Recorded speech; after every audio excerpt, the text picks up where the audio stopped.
वाली बहू। शादी के पहले से ही विभा को कपड़े धोने का बड़ा शौक था।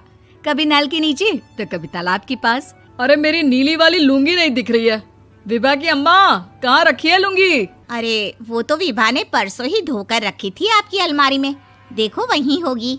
वो ना मैंने आज धो दी, मुझे लगा कि गंदी हो गई होगी। अरे कैसे गंदी हो गई थी? उसे तो मैंने पहना भी नहीं। हे भगवान, इस लड़की के कपड़े धोने की आदत से परेशान हो गया हूँ मैं। जितना तो घर में राशन नहीं आता, उससे कहीं ज्यादा डिटर्जेंट पाउडर का खर्चा है। इसकी शादी करवा दो, शादी जाए अपने घर में ही करे काम, फिर चाहे घर के कपड़े धोने हो या पूरे गांव के। हाँ ठीक बोल रही हो, देखता हूँ मैं कोई लड़का। वो दिन भी आ जाता है जब विभा को देखने लड़के वाले आ जाते हैं। लड़की मुझे अच्छी लगी।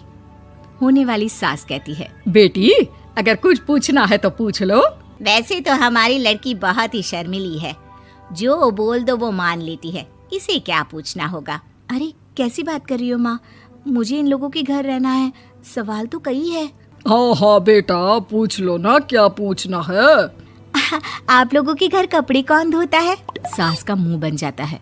देखो, अगर तुम ये कहना चाहती हो कि तुम्हें कपड़े धोने नहीं आते तो सुन लो, कपड़े मैं ही धोती हूँ, लेकिन तुम्हारे आ जाने के बाद मैं रुमाल तक नहीं धोऊंगी। अरे चुप रहना भाग्यवान, बहू बेचारी घर आई नहीं, उसे डराना शुरू कर दिया। वो क्या है ना बिटिया, अभी तक तो ये कल्लू की माँ ही धोती थी, लेकिन अब तुम्हारे पापा तो दहेज में वॉशिंग मशीन देंगे ही। तभी विभा की माँ बोल पड़ती है, सवाल भी पूछा तो क्या। वैसे भाई साहब, मशीन की तो फिर भी कपड़े धोने की कैपेसिटी होती है। मतलब जो बिटिया दे रहे हैं ना विभा, इसे कपड़े धोने का बहुत शौक है। ये आप लोगों के क्या, आस पड़ोस गांव मोहल्ले सबके कपड़े धो दे और उफ तक ना करे। बाहर देखा नहीं आपने कितने कपड़े सूख रहे हैं, सब हमारी बिटिया ने ही तो धोए हैं। बस भी करो ना माँ, शर्म आ रही इतनी तारीफ सुनकर। और तो और एक दाग निकाल कर दिखाओ तो मान जाओ। हाँ अच्छा अच्छा, माफ करना बेटा, मैंने गलत समझा। हमें तो रिश्ता बहुत पसंद है। और ऐसे जुड़ जाता है रिश्ता कपड़े धोने का शौक रखने वाली विभा का। उसकी शादी हो जाती है कोयला फैक्ट्री में काम करने वाले कल्लू के साथ। शादी के बाद अचानक विभा चिल्लाती हुई सास के पास आती है। सासू माँ, अरे सासू माँ कहाँ है आप? ये तो धोखा है, धोखा दिया आप लोगों ने मुझे। इसे ससुर के चक्कर के बारे में पता चल गया। अरे तो उसमें तुझे क्यों धोखा मिला है? अरे नल में पानी नहीं आता, कपड़े कैसे कब धुलेंगे? अच्छा अच्छा, तू पानी नहीं आ रहा उसकी बात कर रही है। तो आपने क्या सोचा? कुछ नहीं। अच्छा, तेरी माँ ने कहा था कि कपड़े धोने का शौक है तुझे, याद आया मुझे। शौक शौक बोलकर कपड़े धोने वाले मेरे जुनून को कम ना आके सासू माँ, कपड़ा धोना मेरा गुरूर है। तभी पति भी वहाँ आ जाता है। अभी अभी मैंने इसे सनी देओल की फिल्म दिखाई है, उसी के डायलॉग मार रही है माँ। अच्छा सुन, साफ साफ बता रही हूँ, पानी सुबह 4 से 6 और शाम को 10 से 12 आता है, समझी? विभा टाइमिंग सुनकर हैरान हो जाती है। ये क्या भूतों का मोहल्ला है? सुबह 4 बजे उठकर कौन कपड़े धोता है? 4 बजे टंकी में पानी जाता है, फिर सारा दिन धोना ना, किसने मना किया? अरे कैसी बात कर रही हैं? 200 लीटर की टंकी में कितने कपड़े धो लूंगी मैं, सुबह ही उठ जाऊंगी मैं। अब क्या था, विभा सुबह 4 से लेकर रात के 12 बजे तक कपड़े ही धोती रहती। एक रोज सास पड़ोस से निकलकर कहीं जा रही होती है कि साथ वाली कहती है, हाँ कल्लू की माँ, जरा ये बताओ कि 2 साड़ी है, 2 ब्लाउज और एक पेटीकोट और एक नाड़े वाला लंबा कच्छा। हाँ तो? अरे तो क्या, कितना लोगी धुलाई ये बताओ। धोबन दिख रहे हैं हम क्या? हमारे पति सरकारी नौकरी से अभी अभी रिटायर हुए हैं और बेटा सुपरवाइजर है कोयला फैक्ट्री में। धोबन समझ रखा है हमें।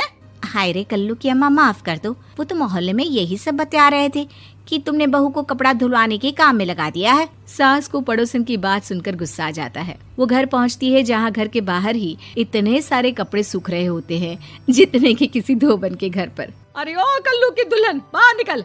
माँ जी यहीं आ जाओ, बाथरूम में चादर धो रहे हैं हम। अरे अभी हम धोते हैं, तुमको बाहर निकलो। ये आस पड़ोस वाले बोल रहे हैं कि हम बहू से कपड़े धुलवा कर उसे कपड़ा धोने वाली बना दिए हैं। अरे छोड़ो ना माँ जी, किन लोगों की बातों में आती हो? आस पास के लोगों का तो काम ही होता है कि वो किसी तरह सास बहू को लड़ा दे। बहू सारे घर के कपड़े धोती है, ये क्या कम है? बोलिए। सास को भी लग जाता है कि वो बहू का ये सनकीपन नहीं छुड़वा सकती, इससे अच्छा है कि खुद ही चुप हो जाए। एक रोज सास और बहू मंदिर जाते हैं, जहाँ सास की साड़ी वहाँ खड़ी भीख मांगने वाली से मिलती है। माँ जी क्या बात है, आपकी साड़ी उस भिखारन से कितनी मिल रही है ना? हाँ हाँ देखो तो, दोनों की साड़ी मिल रही है। क्या बात है कल्लू की अम्मा, तुम खुद को तो अफसर की बीवी बताती हो और ऐसी सिंपल सी प्लेन साड़ी पहनकर घूमती हो। सिंपल और प्लेन नहीं है ये साड़ी। तो क्या सोने के धागे से फूल बने हैं? कुछ भी सासू माँ, कुछ भी। हाँ बने थे इस साड़ी में सोने के धागे से फूल। मेरे पति लेकर आए थे मद्रास से स्पेशली मेरे लिए 10,000 की। ताहे भाई साहब इस भिखारन के लिए भी सेम टू सेम साड़ी लेकर आए होंगे 10,000 की। सास उस वक्त तो कुछ नहीं कहती, लेकिन बहू के साथ घर आती है और अलमारी से एल्बम निकाल कर लाती है। ये साड़ी देख रही है, ये वही साड़ी है जिसे मैंने अभी पहना था। इस साड़ी में ये जो चमकदार फूल दिख रहे हैं ना, ये सोने के धागों से काढ़े गए हैं। लेकिन तू लोकल वॉशिंग मशीन ब्रश से घिस घिस कर सारे फूलों को निकाल कर साड़ी प्लेन कर दी। मुझे माफ कर दीजिए सासू माँ। और तो और, जब मैंने तुझे तेरी गलती के लिए कुछ नहीं कहा, लेकिन तूने तो सबके सामने मेरा मजाक ही बना दिया। क्यों? बहू को समझ में आ जाता है कि अब से उसका कपड़े धोना